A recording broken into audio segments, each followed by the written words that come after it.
Okay, we'll begin this section on the properties of logarithms.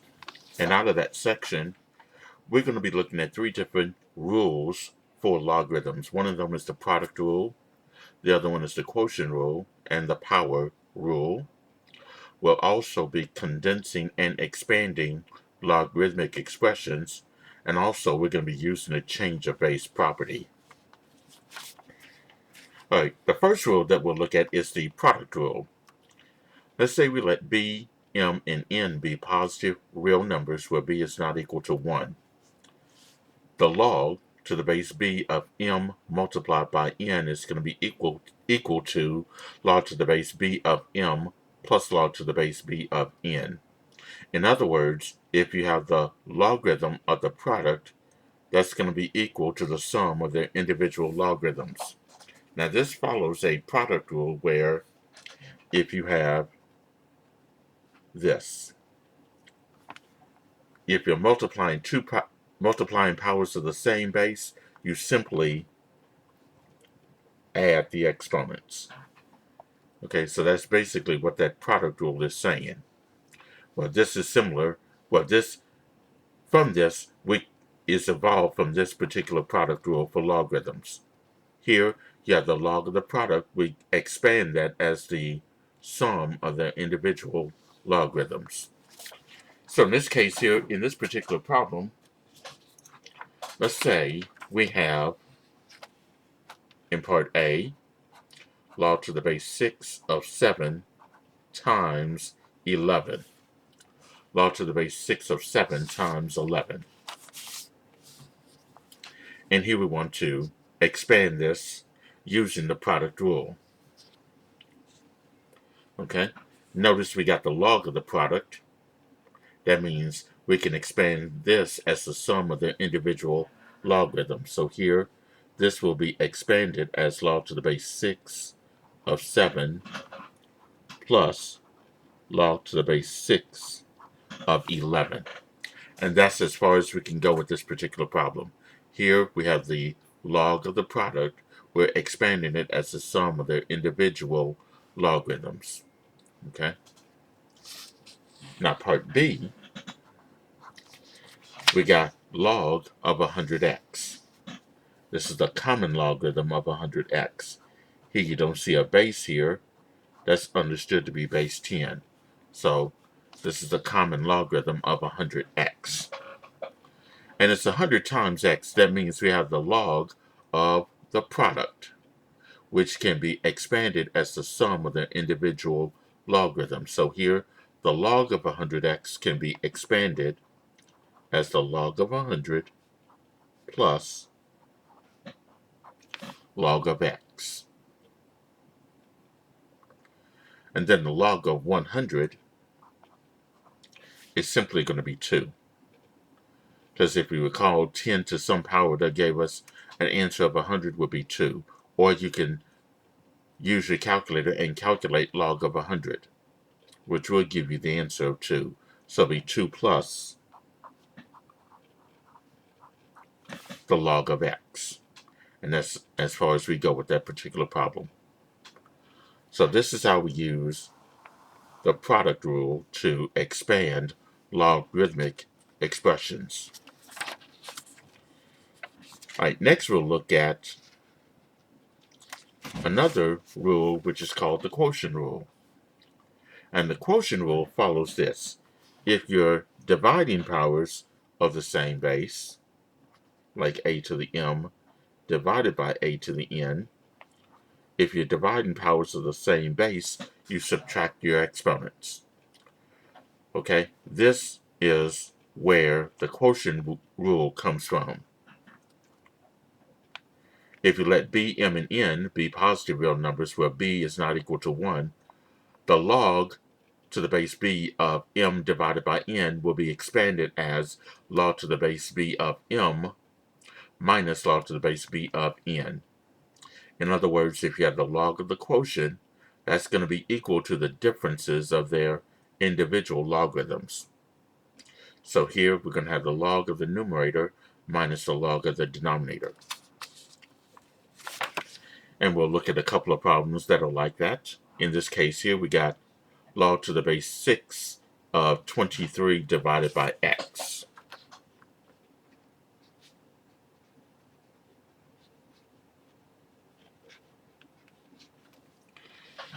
Okay, here we go. Log to the base 6 of 23 divided by x.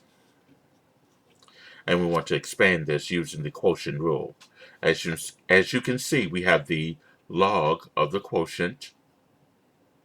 That means we can expand that as the differences of the individual logarithms. So here, we'll expand this as log to the base 6 of the numerator, which is 23, minus log to the base 6 of the denominator, that's x.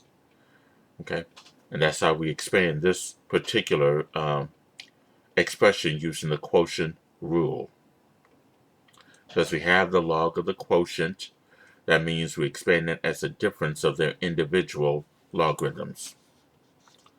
Okay, now part B of that particular problem. This also works if it was the natural logarithm.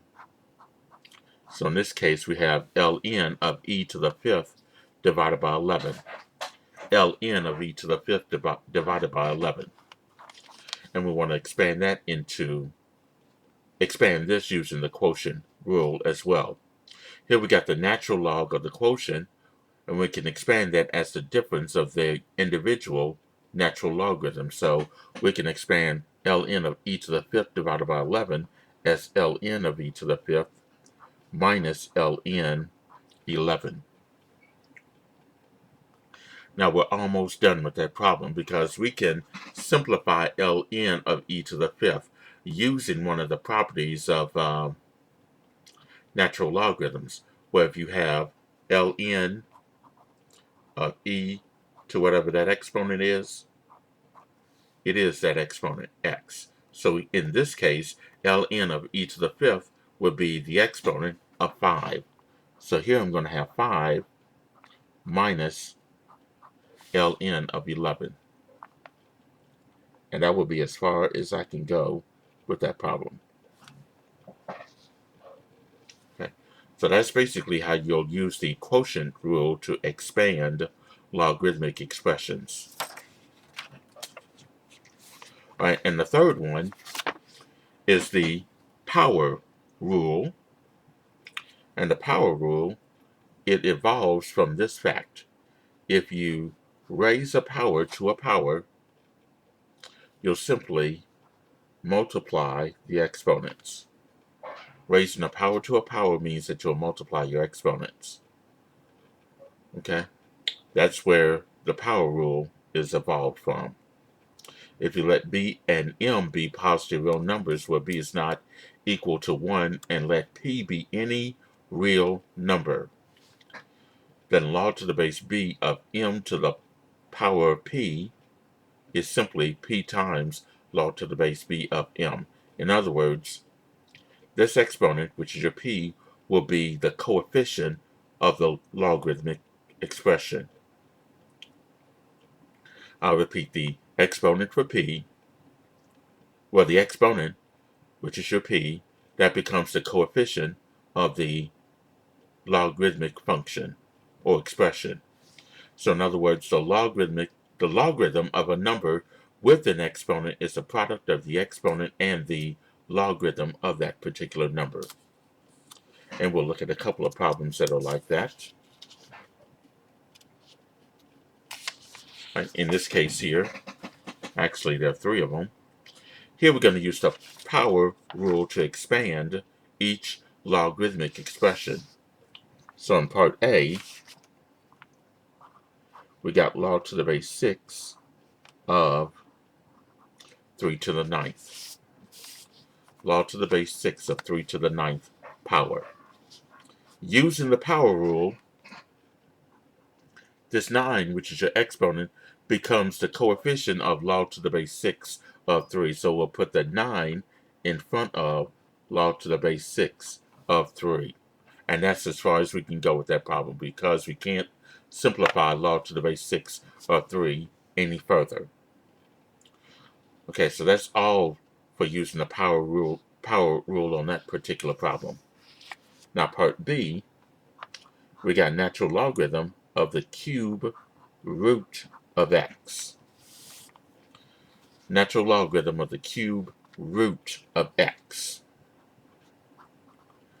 I need to write the cube root of x in exponential form using the fact that n to the power, the nth root of a to the m is going to be this, a to the m over n. I'm going to be using this particular rule to rewrite this in the cube root of x in exponential form. So here I'm going to have x. The exponent for the x is a 1, so that'll be my numerator. The index, which is a 3, that'll be your denominator. So I'll have ln of x to the 1/3. And then I can apply the power rule to this particular problem here.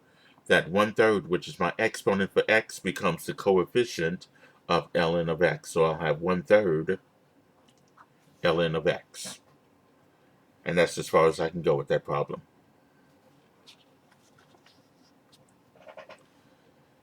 All right, now part C, I'll have log of x plus 4 quantity square. The log of x plus 4 quantity square. And I want to use the power rule to simplify this expression. Here the exponent is a 2. That 2 goes in front of the log. So it'll be 2 times the log of x plus 4. Now notice the x plus 4 remains inside the parentheses here, because if I leave out the parentheses, I'll be taking only the log of x. I want the log of x plus 4, so I'll leave the x plus 4 inside the parentheses. So my final answer there will be 2 times the log of the quantity x plus 4. Okay.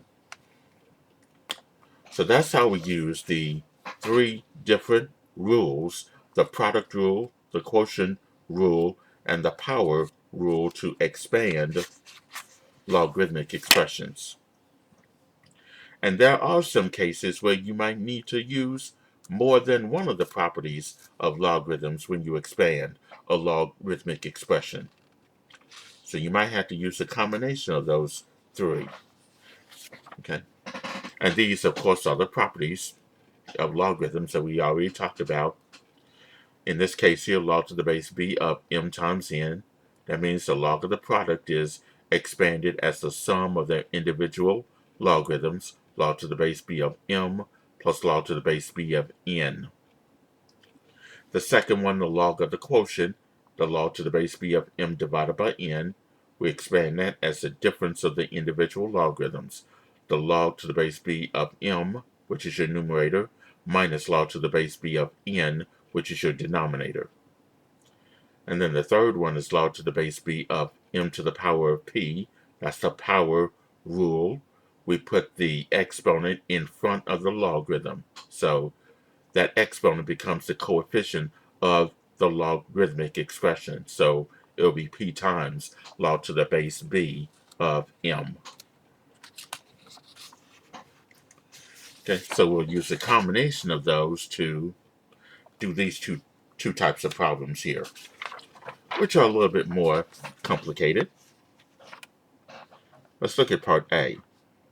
We got log to the base b of x to the 4th times the cube root of y. And we want to use those logarithmic properties to expand to expand that expression as far as we possibly can. Now, right off the top, I see x to the 4th times the cube root of y. That's simply the log of the product. We can use the product rule to expand this as the sum of the individual logarithms. So we'll expand this as log to the base b of the first term, that's x to the 4th, plus log to the base b of the cube root of y. Now the cube root of y I can rewrite this in exponential form as y to the 1/3. So here I'm going to have log to the base b of x to the 4th plus log to the base b of y to the 1/3. Again, if you recall, the nth root of a to the m, I'm just using that rule, just converting a radical expression into an expression in exponential form. I'm applying this as well, so that y has an exponent of 1, that's my numerator. The index is 3, that's my denominator. Okay. Now, each one of these terms I can use the power rule because each one of those has exponents here. So for log to the base b of x to the 4th, this 4 becomes the coefficient of log to the base b of x, then plus. Now that 1/3 for log to the base b of y to the 1/3, that 1/3 becomes the coefficient of log to the base b of y. And this will be my final answer, expanded as far as possible. 4 log to the base b of x plus 1/3 log to the base b of y.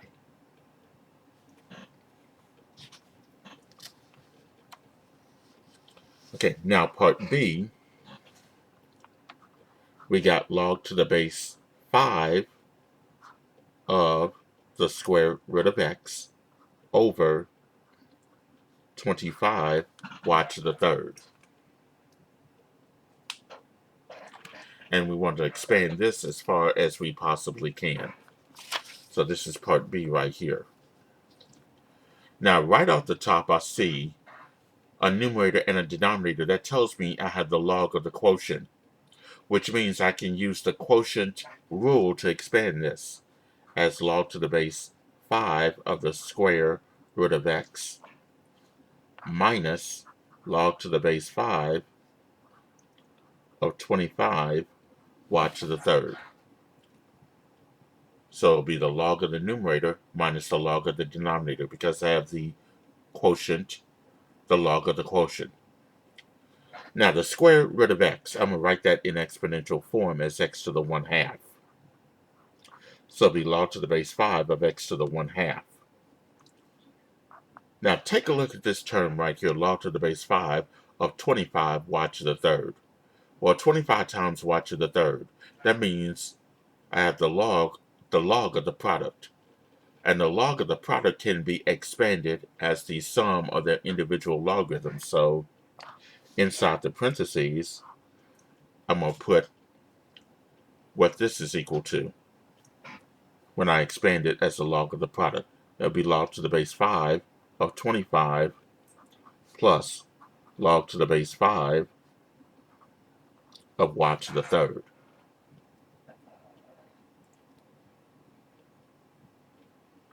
Okay, now notice I put all of that inside the parentheses here.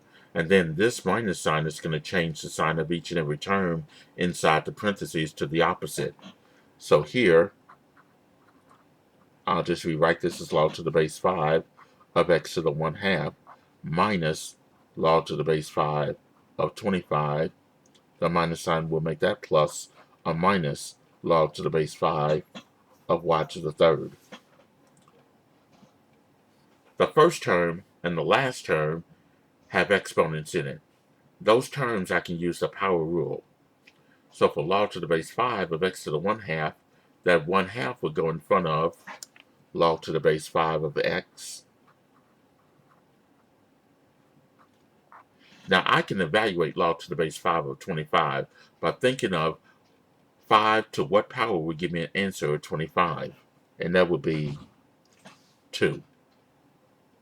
So log to the base 5 of 25 would simply be 2 minus, now for log to the base 5 of y to the 3rd, that 3 becomes the exponent for log to the base 5 of y.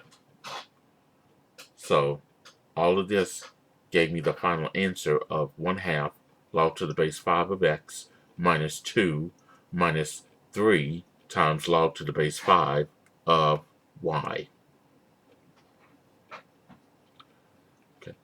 So that's how we expand using a combination of those three different rules: the product rule, the quotient rule, and the power rule.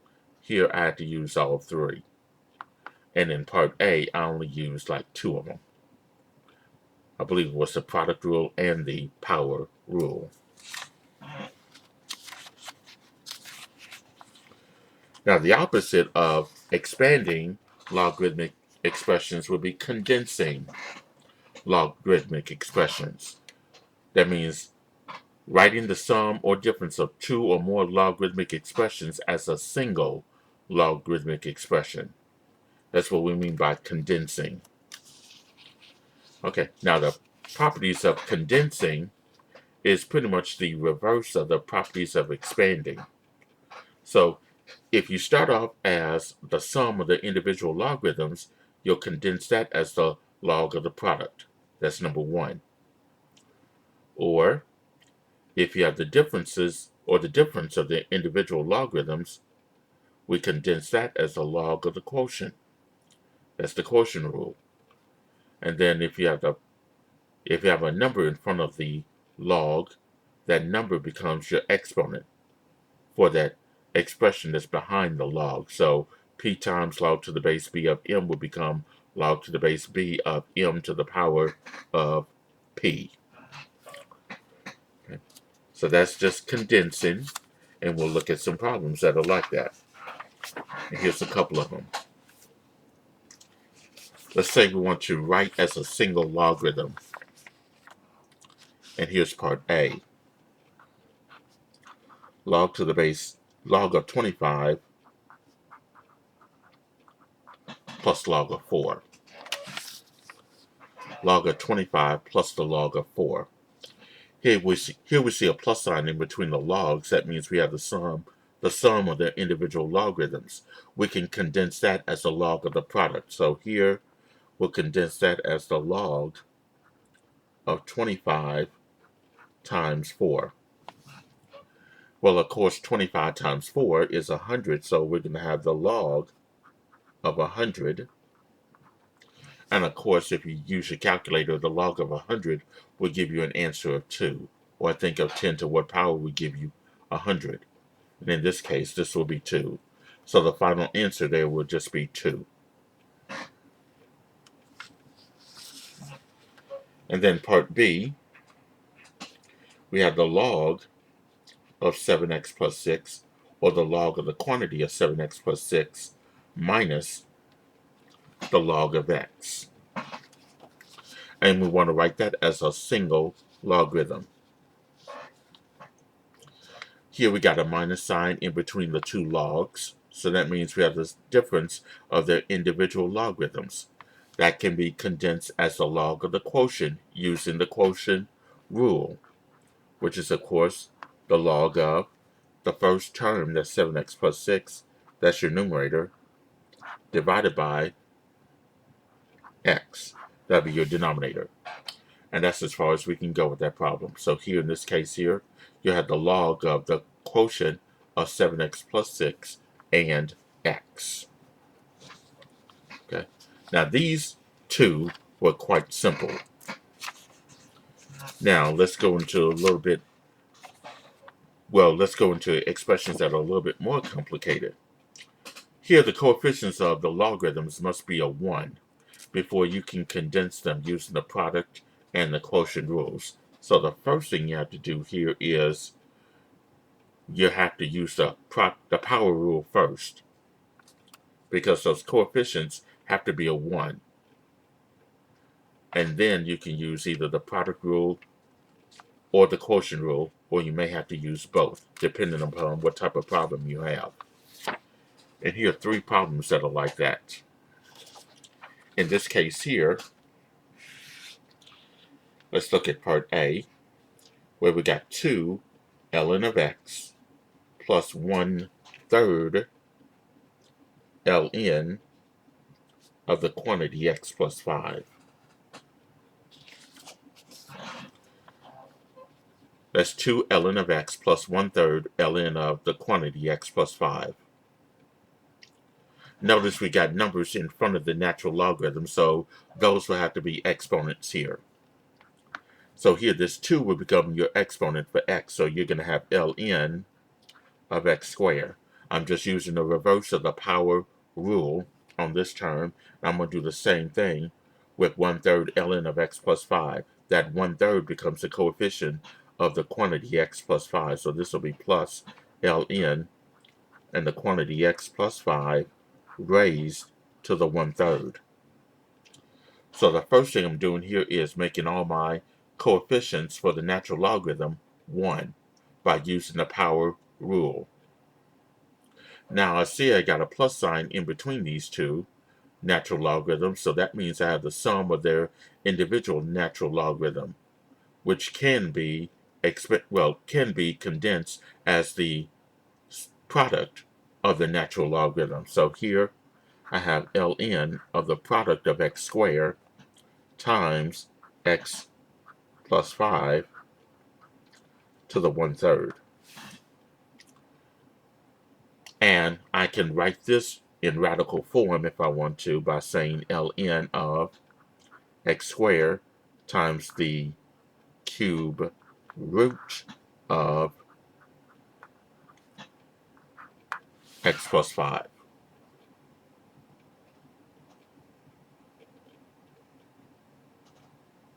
By the way, that is the cube root of x plus 5 here. And that's multiplied by x squared.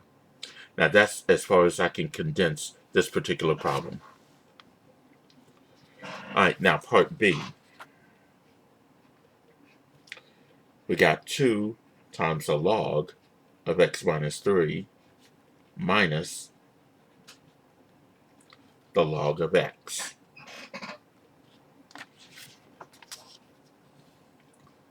In that problem, we got a 2 in front of the log of x minus 3, so that needs to be condensed using the power rule. So the 2 will become your exponent for x minus 3.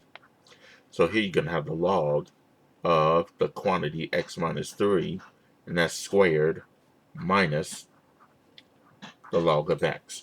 Notice the log of x has a coefficient of 1, so I don't need to do anything to that particular term. Now I've got a minus sign in between the two logs. That means I have the difference of the individual logarithms. I can condense that some more as the quotient of their logarithms. So here, using the quotient rule, this will be the log of, the numerator will be x minus 3 quantity squared, the denominator will be x. So this will be the log of the quantity x minus 3 squared divided by x. And that would be as far as I can go with that particular problem. Okay, now get ready for part C. Because this one,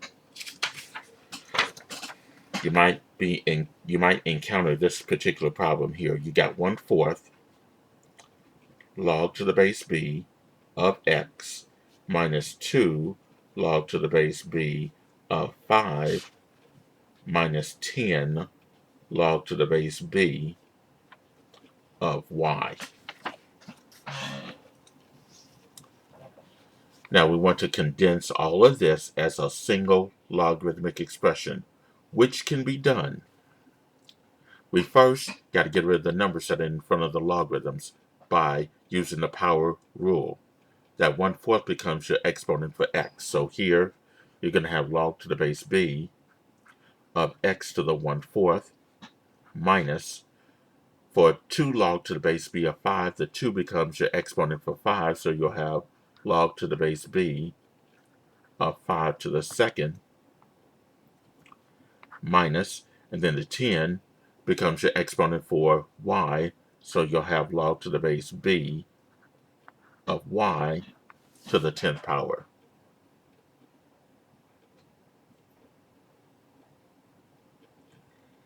Okay, now we need to condense this into a single logarithmic expression. I'm going to do something a little bit different here. Now you're going to have to follow along with me on this one. I'm going to bring down log to the base b of x to the 1/4. These last two terms I'm going to work with. I'm going to pull out a minus sign that's in both of these, because this is common here, because I have a minus sign in this particular term in the middle, and this last term also have a minus sign. So let's pull out the minus sign.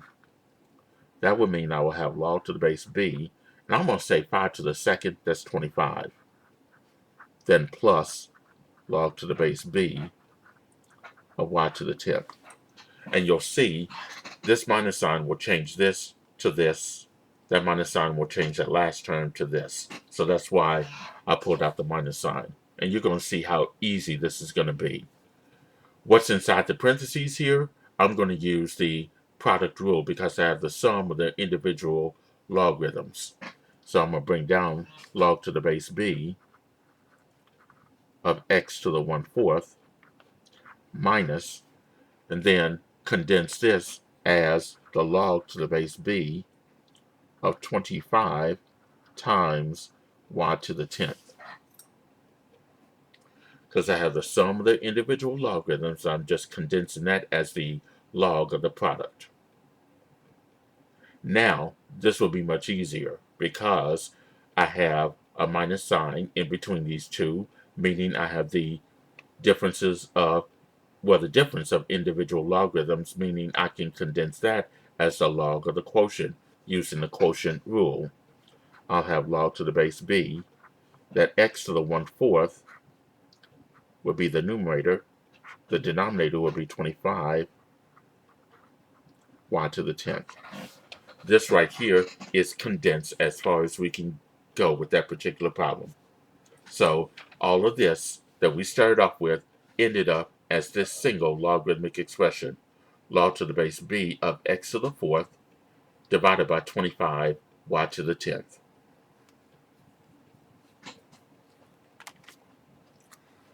Okay. All right, now so far we've already talked about condensing and expanding. All right, now let's move to something different called the change of base property. In this case here, the change of base property states this: for any logarithmic bases a and b and any positive number m, log to the base b of m is equal to log to the base a of m divided by log to the base a of b. Okay? Here we can use the change of base property to find the decimal value of the logarithm of any particular number for any particular base. And for common logarithms, it's going to be this. Log to the base b of m will be log of m divided by the log of b. And for natural logarithms, log to the base b of m will be ln of m divided by ln of b. So here you could use either the common logarithms or natural logarithms to evaluate logarithms, and still you get the same answer. And to prove that, here's an example, and I've already done the solution, but I'm going to go ahead and do it again so that you can see how this is done using the calculator. Here we're going to use common logarithms to evaluate log to the base 7 of 2,506. Log to the base 7 of 2,506. All right, in this case here, using common logarithms, that's going to be the log of this number right here, 2,506, divided by the log of the base, or the subscript of the log, which is 7. And we're going to use the calculator to do this. We press the log button, which spells log at the bottom, and then type in 2,506. We want to close the parentheses around the 2,506 because we only want the log of 2,506. And then whatever that is going to be divided by, you press your division key, press the log key again, and then 7. Close parentheses. And then you hit enter. Now we're going to round this off to 2 decimal places, so this will be 4.02. So log to the base 7 of 2,506 will be 4.02. Okay, that's how we use common logarithms to evaluate a logarithmic expression. We can also use natural logarithms. This is the same problem, but here they ask for natural logarithms to evaluate the log to the base 7 of 2,506. So here, I'll rewrite this again, but this time they want you to use natural logarithms. So here this will be ln of the number itself, which is 2,506, divided by ln of your subscript for the log, which is 7. So in this case here, we'll press the ln key and then 2,506, close the parentheses, divided by, press the ln key again, and then 7, close parentheses. So your screen should look like this, and then press enter. You'll see we came up with the same answer to 2 decimal places of 4.02. So in this case here, with a change of base property, you can use either common logarithms or natural logarithms, and you'll still come up with the same answer. Okay, so this will conclude this section on properties of logarithms.